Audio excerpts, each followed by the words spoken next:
আচ্ছা, তুমি কি স্বীকার করেছো যে খুন করার উদ্দেশ্যে তুমি বিদেশে গিয়েছো? হ্যাঁ। কেন এই সমস্ত বলতে গেলে? সত্যি কথা বলতে দোষ কি? তোমরা নিজেরা আমাকে যতটুকু খারাপ ভেবেছিলে তার চাইতে অনেক বেশি খারাপ হচ্ছে আমি, নয়ন। তুই যেটা জানো না সেটাকে তুমি শুনতে চাচ্ছ না। সেটা না বললেও চলবে। রিনিকে আমি কোথায় নিয়ে যাচ্ছি তোমার কি মনে হচ্ছে? রায়হান যখন আপনার বাসায় এসেছিল তখন আপনি অ্যালবাম দেখছিলেন। হ্যাঁ মানে না, অ্যালবাম দেখা শেষ হয়ে গিয়েছিল, বন্ধ করে পাশে রেখে দিয়েছিলাম। মানে তারপর থেকে আপনি পাচ্ছেন না? শুভ্র, এখনই অ্যাম্বুলেন্সে কল করেছি, চলে আসবে। দেখো আমরা হসপিটালে গেলে সব ঠিক হয়ে যাবে। তুমি কোনো ভয় পেও না, দেখো আমি তোমার পাশে আছি।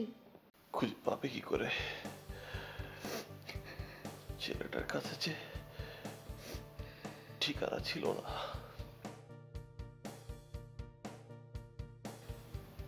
ঠিকানা ছাড়া কি কোথাও যাওয়া যায়? যায় না।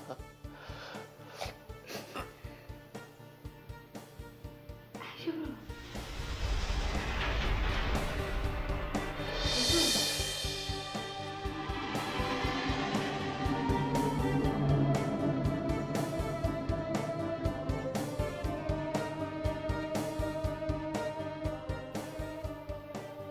হ্যাঁ শুভ্র, শুভ্র,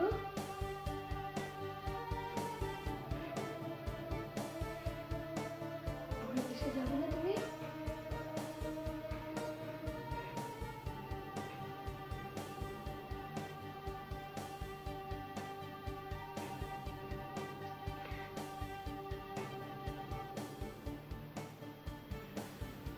তুমি না পরের দেশে যেতে চেয়েছিলে, আমি তোমাকে পরের দেশে নিয়ে যাব। আমি পরের দেশে ঠিকানা জানি, আমিও তোমার সাথে যাব। ওখানে কেউ থাকবে না তুমি আমি ছাড়া। তোমাকে আমি একা কোথাও যেতে দেব না। শুভ্র, তুমি না বলেছ আমাকে একা রেখে কোথাও যাবে না?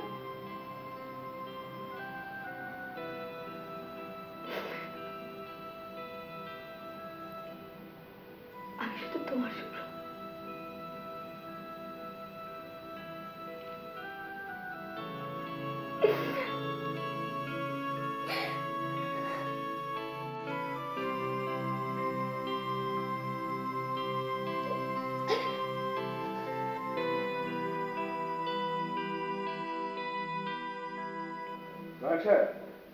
যে রাতে শম্পা খুন হয় সে রাতে আপনি কোথায় ছিলেন?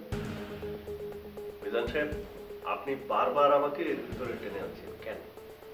দেখুন, আমি বারবার আপনাকে ভিতরে টেনে আনতে চাইছি না, আপনি নিজে এর ভিতরে চলে আসছেন।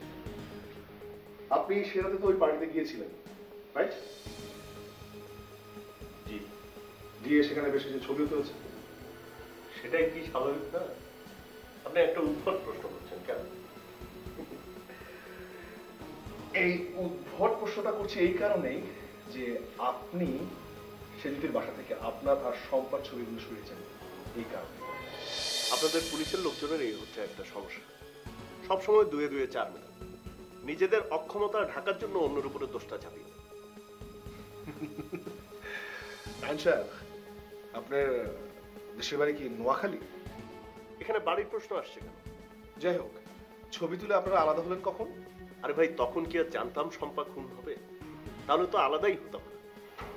এনিওয়ে, তখন হয়তো রাত 2টা বা 3টার মতো বাজে। শম্পা আপনাকে ফোন করে কি কথা বলেছিল? এক পর্যায়ে এসে বারবার ওর বোনের কথা বলছিল। ওর নিজেরও হয়তো খারাপ লাগছিল, কোনোদিন তার বোনকে রেখে বাইরে যায়নি, কেন এই সমস্ত করলো। আপনারা আলাদা হলেন কেন? ওখানে সবাই খুব পার্টি মোডে ছিল। হঠাৎই আমার মনে হলো শম্পা মনে হয় আমার সামনে একটু আনইজি ফিল করছে, সেই কারণে আমি আমার নিজেকে একটু অন্যদিকে সরিয়ে দিলাম। তাহলে আপনি শম্পার খুন হওয়ার বিষয়টা কখন জানতে পারলেন? সেদিন ফোনে বাসায় ফেরার পর। কেন, আপনি যখন বাড়ি ফিরছিলেন তখন আপনি সম্পর্ক খোঁজ করেননি? খুঁজেছি, কয়েকজন বলল যে জানে না, খুঁজে পাচ্ছে না সম্পাকে।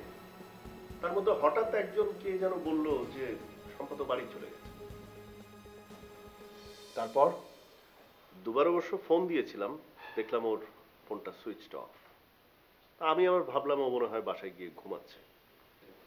সেখানে সন্দেহজনক কোনো কিছু আপনার চোখে পড়েছে? না, তবে সামিরকে নিয়ে বেশ খানিকটা হইচই হচ্ছিল। তা আমি আবার ভাবলাম যে বড় শিল্পীরা তো একটু মুডি হয়, এর বাইরে তেমন কিছু না। যে পার্টিতে সম্পা খুন হয়েছিল সে পার্টিতে আরো দুটো মেয়ে মিসিং।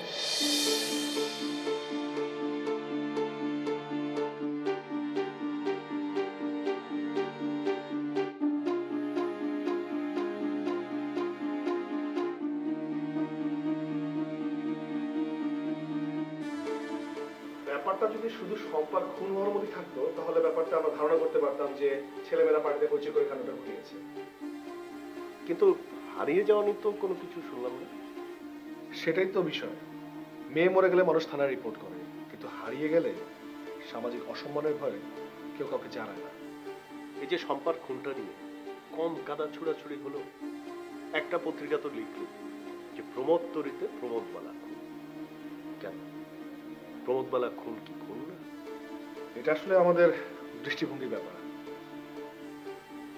যাই হোক, নারায়ণ সাহেব, আপনি অ্যালবামগুলি নিয়ে আমার সাথে দেখা করবেন।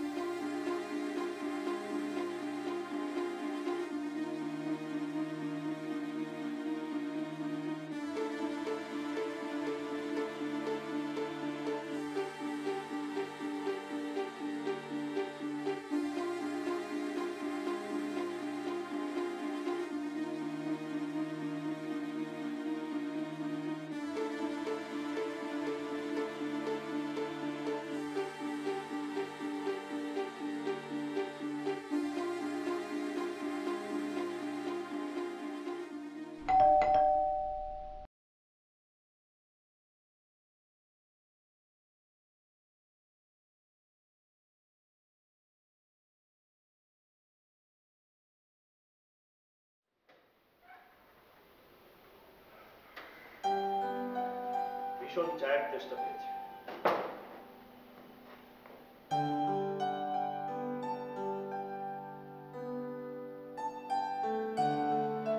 আচ্ছা, এই পুলিশ মিজান সাহেব অদ্ভুত সব কথাবার্তা বলছে। আমি নাকি তোমার বাসা থেকে ছবির অ্যালবামটা সরিয়েছি কোনো একটা উদ্দেশ্য নিয়ে। অ্যালবামটা সরিয়েছো কেন? তুমিও আমাকে এই প্রশ্ন করছো? বুঝতে পেরেছি, তুমিও আমাকে বিশ্বাস করতে পারছো না। কি বিশ্বাস করবো? কাকে বিশ্বাস করবো? হঠাৎ করে এত অবিশ্বাসের কি হলো? তুমি বাইরে দাঁড়িয়ে কার সাথে কথা বলছিলে? কোথায়, কার সাথে কথা বলছো? বাইকের সামনে দাঁড়িয়ে যার সাথে কথা বলছিলে। কই, আমি চিনি না তো। লোকটা নিজে যেচে পড়ে আমার সাথে কথা বলতে আসলো। কেন, কি হয়েছে? তুমি তাকে চেনো না? না। আমি বিশ্বাস করি না। আরে কি মুশকিল, রাস্তাঘাটে তো কত লোকের সাথে দেখা হয়, কত মানুষের সাথে পরিচয় হয়, সবাইকে চিনতেই হবে নাকি? কেউ নেই। এই সেই লোক যে আমাকে আর সামিরকে কয়েকবার গুলি করে মেরে ফেলতে চেয়েছিল। কি বলো, যে এখন তোমার পিছু নিয়েছে? হ্যাঁ। আমি তো হাতের কাছে পেও, আমি তারা দেখছি।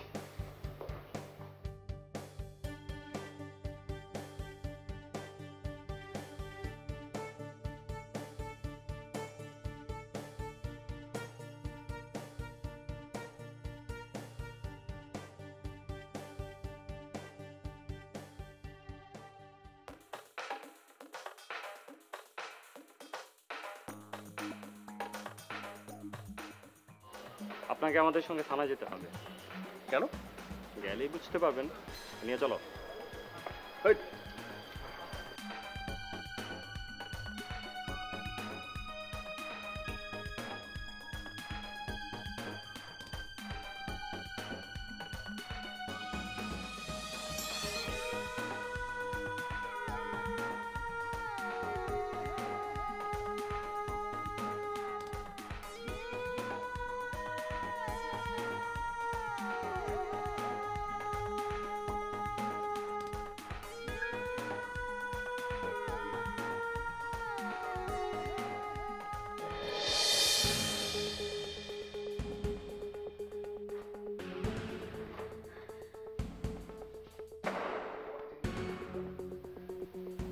দূর থেকে শুধু আপনার সাথে দেখা করতে আমাকে আসতে হয়েছে।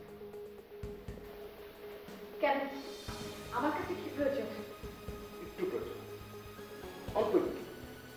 কাজটা শেষ হলে আমি চলে যাব।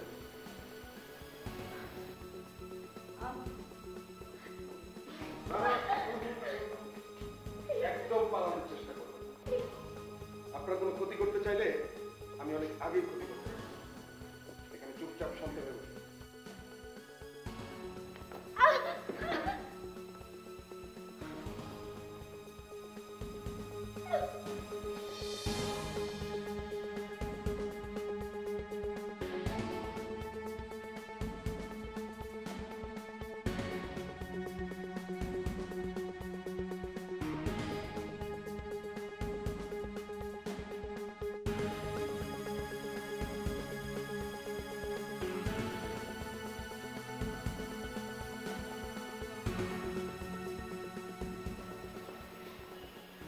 আরে কি কাণ্ড, আপনি মানে আপনাকে এইভাবে এখানে তুলে এনেছে? আপনি জানেন না? ওরা আমাকে জানালো যে লোকটাকে আমরা এতদিন ধরে ফলো করছি তার সাথে একজন লোক কথা বলেছে এবং তাকে তারা ধরে নিয়ে এসছে। এই লোকটা যে আপনি সেটা তো আমরা জানি না। ওয়েল, কি কথা হলো ওনার সাথে? কার সাথে? আরে ওই লোকটার সাথে। আমাকে এখানে কেন নিয়ে এসছেন? আপনি স্পেশাল তো তাই। স্পেশাল? আচ্ছা প্লিজ বলবেন কেন ধরে নিয়ে এসছেন এখানে? দেখুন, আমরা এখানে আপনাকে আনতে চাইনি। এর আগে আপনি আমাকে বারবার বলেছেন যে আমরা কেন বারবার আপনাকে এই কেসে জড়াচ্ছি। আসলে আমরা জড়াচ্ছি না, আপনি নিজেই এই কেসে জড়িয়ে যাচ্ছেন। এখন বলুন তো ওনার সাথে কি কথা হয়েছে? আপনি যেরকম ভাবছেন বিষয়টা আসলে সেরকম না। তাহলে বিষয়টা কি রকম? আপনার এখান থেকে বের হওয়ার পরে মনে হলো একটু চা খেয়ে ফ্রেশ হয়ে। আপনি ওই লোকটাকে চিনতেন? প্রশ্নই আসে না। পরে তো সেজুতির কাছে আমি তার পরিচয় জানলাম। তা কি কথা হলো? সে আগ বাড়িয়ে আমার পরিচয় জানতে চাইলো। আপনি কি বললেন? আম- আম- ওনার সাথে কি শুধু সৌজন্য কথাই হলো? আমি আর কথা বললাম কোথায়? সেই তো ঘুরিয়ে ঘুরিয়ে নানান কথা বলল। আপনিও তাকে না চিনে তার সাথে কথা বললেন? দেখুন, আপনার এখান থেকে বেরোনোর পরে আমার খুব এক্সস্টেড লাগছে। মনে করলাম কোথাও একটু দাঁড়িয়ে চা খাই, ফ্রেশ হই। তারপরে সেজুতির বাসায় গেলাম। সেখানে গিয়েই তো আমি তার পরিচয়টা পেলাম। পরিচয়টা কিভাবে পেলেন? জানলাম যে এই লোকটাই নাকি সেজুতির পিছু করছে।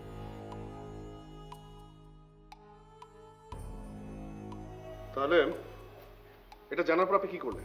তাড়াতাড়ি বাসা থেকে বেরিয়ে গেলাম ওকে ধরতে। তখনই আপনার লোকজন আমাকে ধরে নিয়ে আসলো। বাহ, চমৎকার। শোনার সাথে সাথে আপনি বেরিয়ে গেলেন লোককে ধরতে। আপনার কি ওই লোকের সম্পর্কে কোনো আইডিয়া আছে? সে কি বিড়ালের বাচ্চা? আপনি জানেন তার সাথে কি আছে? মিস সেজুতি, অত দূর থেকে আপনার কাছে আমি এমনি এমনি আসি। তাহলে কেন এসেছেন? সামির আর আপনার লাগেজ এক হয়ে গিয়েছে। তাতে আপনার কোনো অসুবিধা? না, শুধু সামিরের লাগেজ কেন, আপনারা দুজনে যদি এক হয়ে যান তাতে আমাদের কোনো সমস্যা নেই। ভদ্রভাবে কথা বলুন। আপনার সাহস দেখি দিন দিন ফিরে আসছে। সাহসের কি দেখেছেন? আমার তো সবই গেছে। এখন জীবন গেল, কোনো অসুবিধা নেই। আপনার জীবনের কোনো প্রয়োজন আমাদের কাছে নেই। তবে আমাদের যদি কোনো ক্ষতি হয় সেই ক্ষতি কিন্তু আপনার জীবনে হতে পারে। আমি যা চাইছি তা দিয়ে দিন। কি চাইছেন আমি তো সেটাই বুঝতে পারছি না। সামির আমাদের কিছু জরুরি কাগজপত্র বিভিন্নভাবে সংগ্রহ করেছে, আর সেই কাগজগুলো যদি আপনাদের কাছে থাকে তাহলে আমাদের অনেক বড় ক্ষতি হয়ে যাবে। কি কাগজ? কিসের কাগজ? আমি সত্যি বলছি আমি কিছু জানি না। কেন শুধু শুধু ঝামেলা করছে? আমি যা চাইছি সেই কাগজগুলো দিয়ে দিন। আমি জানি না। আমি এখনো সুন্দর করে বলছি, কাগজগুলো দিয়ে দিন। আমি জানি না, আর আমি জানলেও বলবো না সেটা কোথায় আছে।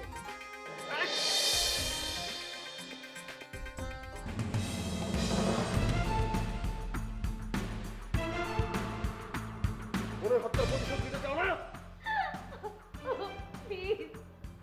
আপনি অ্যালবামটা চুরি করেছিলেন কেন? সেটা কিন্তু এখনো পরিষ্কার করেননি। সেটা কি আপনার কাছে বিশ্বাসযোগ্য মনে হবে? বলুন, শুনি আগে। এখানে জামিল নামে কোনো লোক এসে তোমার দোকানে চা খায়? কালো শার্ট করো না, তা তো কইতে পারি না। আপনারা কথা ছিল জ্ঞান ফেরার সাথে সাথে আমাকে কল করবেন। মাত্রই তো ফিরেছে। ওকে, আমি আসছি। আরেকটা কথা, কি থ্যাঙ্কস আমাকে বোঝার জন্য। রায়হান সাহেব, সরি, মানে আমাদের কাজটা এখনই শুরু করা দরকার। আপনি যদি আমাদের একটু সময় দিতেন। আমার মায়ের আপনাকে বেঁধে রেখেছে আমার সামনে, অথচ আমি কিছুই করছি না। কেউ বিশ্বাস করবে এটা? আমি সারা জীবন বলে এসেছি, এই হচ্ছে সারা ভালোবাসা। কেউ যদি কাউকে ভালোবাসে তাহলে সে মরবে। তুই আমাকে ভালোবাসিস নি, কিন্তু আমি কিন্তু এসেছি, কখনো প্রমাণ দিতে পারবি। আজ সময় এসছে প্রমাণ দেবার।